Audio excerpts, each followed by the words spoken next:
اعوذ باللہ من الشیطان الرجیم بسم اللہ الرحمن الرحیم وَإِذْ أَخَذْنَا اور جب ہم نے لیا مِيثَاقَكُمْ وعدہ تمہارا لا تسفکون کہ نہ بہاؤ گے دماءکم خون آپس میں ولا تخرجون اور نہ نکال دو گے انفسکم اپنوں کو من دیارکم اپنے وطن سے ثم پھر اقررتم تم نے اقرار کیا وانتم اور تم تشہدون گواہ ہو۔ سورہ بقرہ کے 10ویں رکوع کی دوسری آیت کا نمبر ہے 84۔ بنی اسرائیل سے اللہ جل جلالہ نے تورات میں اپنے پیغمبروں کے توسط سے مختلف عہد لیے، میثاق لیے، مضبوط اقرار لیے۔ پہلی آیت میں تفصیل سے وہ احکامات گزرے اور یہ دوسری آیت اسی کا تتمہ ہے۔ پہلی آیت میں توحید پر کاربند رہنے کا حکم تھا، ماں باپ کے ساتھ حسن سلوک، رشتہ داروں کے ساتھ حسن سلوک، یتیموں کی سرپرستی، مساکین اور محتاجوں کی اعانت کا حکم تھا۔ اسی طریقے سے تمام لوگوں کے ساتھ اچھے طریقے سے پیش آنے اور اچھی بات کرنے کا حکم۔ اس کے بعد مالی اور جانی دو عبادتوں کا تذکرہ، یعنی نماز اور زکوٰۃ کا۔ یہ سارے کے سارے عہد ان سے لیے گئے کہ ان پر تم عمل کرو گے، لیکن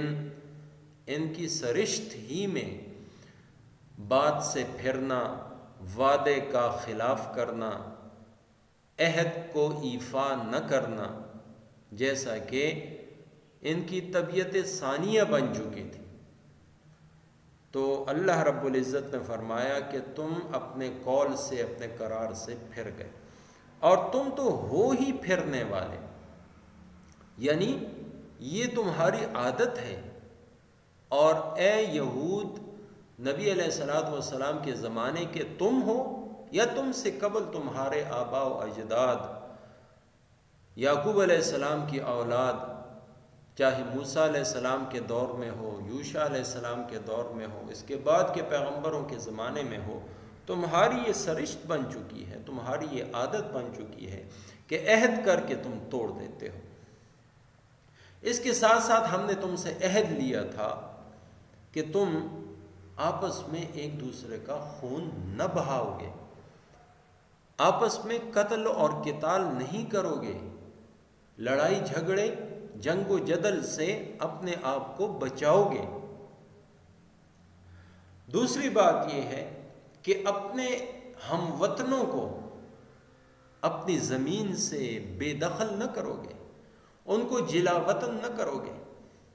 اپنے علاقوں سے نکلنے پر مجبور نہ کرو گے۔ اور یہ دو عہد اور یہ دو وعدے تم سے پچھلی کتابوں میں لیے گئے تھے۔ تمہارے پیغمبروں نے تم سے اقرار لیا تھا اور تم نے باجماعت اس کا اقرار بھی کیا تھا، اور تم آج بھی اس کو مانتے ہو، آج بھی اس کی گواہی دیتے ہو کہ ہاں، ہمارے آباء و اجداد نے ان وعدوں کو پورا کرنے کا عہد، ان احکامات پر عمل کرنے کا عہد، یہ اپنے پیغمبروں کے زمانے میں ان کے سامنے کیا تھا۔ مفسرین فرماتے ہیں کہ ہارون علیہ السلام اور حضرت موسیٰ علیہ السلام کی وفات کے بعد حضرت یوشع بن نون علیہ السلام جب پیغمبر بنے تو ان کی سرکردگی میں بنی اسرائیل نے فلسطین پر حملہ شروع کیا اور آہستہ آہستہ اس پر قبضہ کرتے چلے گئے، یعنی اپنی آبائی زمین کو ان لوگوں نے غیروں کے تسلط سے آزاد کرانا شروع کر دیا۔ مفسرین فرماتے ہیں کہ سب سے پہلا شہر اریحہ تھا کہ جس پر انہوں نے قبضہ کیا، پھر آہستہ آہستہ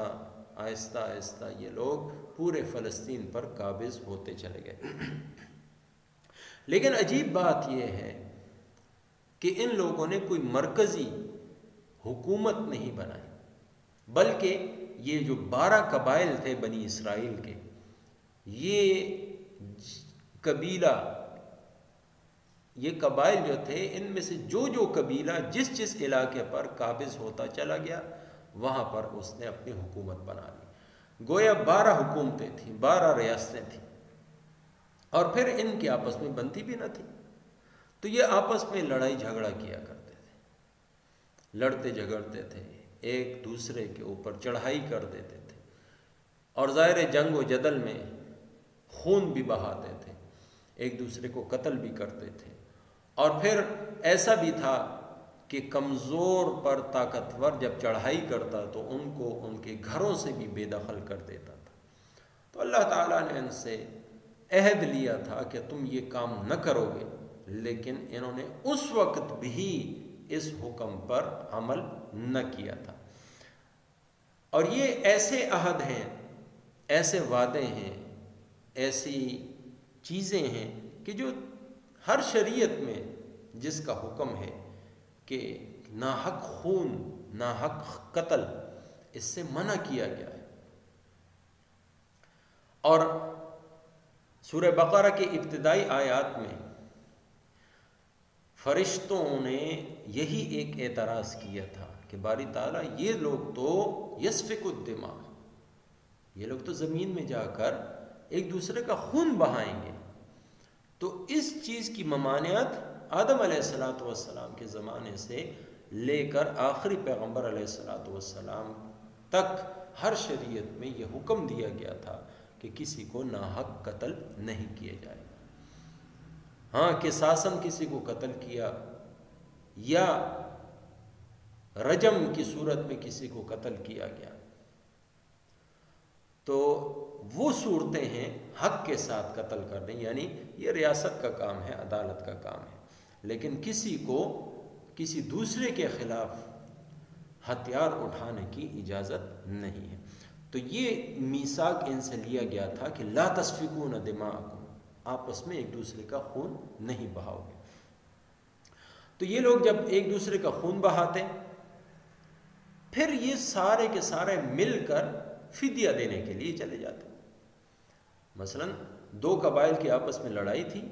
ایک نے دوسرے کے اوپر چڑھائی کی، کچھ لوگ ان کے مارے گئے، تو اب ان کا خون بہا دینے کے لیے یہ سارے قبائل اکٹھے ہو کر ان کو خون بہا دیتے تھے۔ اس لیے کہ تورات شریف میں ان کو حکم تھا کہ اگر کوئی قتل ہو جائے تو اس کا خون بہا دینا ہے، فدیہ دینا ہے، اور اگر کوئی تمہارا قیدی کسی کے پاس ہو تو اس کو چھڑوانا ہے، اور اسی طریقے سے اگر تمہارا کوئی ساتھی یہودی وہ کسی کا غلام بن گیا ہے تو اس کی گردن چھڑانی ہے۔ تو یہ احکامات بھی تھے اور اس کے ساتھ ساتھ یہ 2 بڑے حکم بھی تھے۔ تو یہ عجیب قوم تھی جو آسان حکم تھے اس پر عمل کر لیتے تھے، اور جس میں ان کو کچھ مشکل ہوتی یا ان کی نفسانی خواہش کے مطابق نہ ہوتے تو اس کو وہ چھوڑ دیتے تھے۔ اس کی تفصیل انشاءاللہ آئندہ آیت میں آئے گی۔ تو ان کو حکم تھا کہ خون نہیں بہانا، اور دوسرا یہ ہے کسی کو اپنے گھر سے نہیں نکالنا۔ تو یہ اس کی 2 صورتیں ہو سکتی ہیں، ایک تو یہ ہے کہ ان کے اوپر چڑھائی کر دی جائے، ان کے اوپر جنگ مسلط کر دی جائے اور وہ وہاں سے اپنے گھروں سے نکال دیے جائیں۔ دوسری صورت یہ ہے کہ کسی کو اپنے گھر ہی میں، اپنے وطن کے اندر اتنا تنگ کیا جائے کہ وہ وہاں سے نکلنے پر مجبور ہو جائے۔ تو یہ دونوں صورتیں اس میں داخل ہیں۔ تو اللہ تعالیٰ فرماتے ہیں ثم اقررتم، یہ دونوں عہد ایسے ہیں کہ جن کا تم نے اقرار کیا تھا کہ ہم ان کو پورا کریں گے، اور آج بھی تمہاری کتاب کے اندر یہ لکھا ہوا ہے اور تم اس کے اوپر گواہی دیتے ہو کہ ہاں ہاں اللہ تعالیٰ نے ہم سے یہ عہد لیے تھے کہ ہم نہ تو خون بہائیں گے اور نہ ہی کسی کو اپنے وطن سے بے وطن کریں گے، اور اس کی ہم گواہی دیتے ہیں۔ یعنی اس چیز کو یہ لوگ آج بھی مانتے ہیں۔ پھر ان کا طریقہ واردات کیا تھا، کیسے یہ کسی کو نکالتے تھے یا کیسے یہ چڑھائی کرتے تھے اور قتل و قتال کرتے تھے، اس کی تفصیل انشاءاللہ اگلی آیت میں آئے گی۔ اللہ تعالیٰ مجھے اور آپ کو، تمام مسلمانوں کو، قرآن اور سنت خیر الانام سمجھنے، سیکھنے، عمل کرنے اور پھیلانے کی توفیق عطا فرمائے۔ ترجمہ دوہرا لیتے ہیں۔ وَإِذْ أَخَذْنَا، اور جب لیا ہم نے، مِيثَاقَكُمْ، وعدہ تمہارا، لا تسفکون، کہ نہ بہاؤ گے، دماءکم، خون ایک دوسرے کا، ولا تخرجون، اور نہ نکالو گے، انفسکم، اپنوں کو، من دیارکم، اپنے وطن سے، ثم اقررتم، پھر تم نے اقرار کر لیا، وانتم تشہدون، اور تم اس کو مانتے ہو، وما توفیقی الا باللہ۔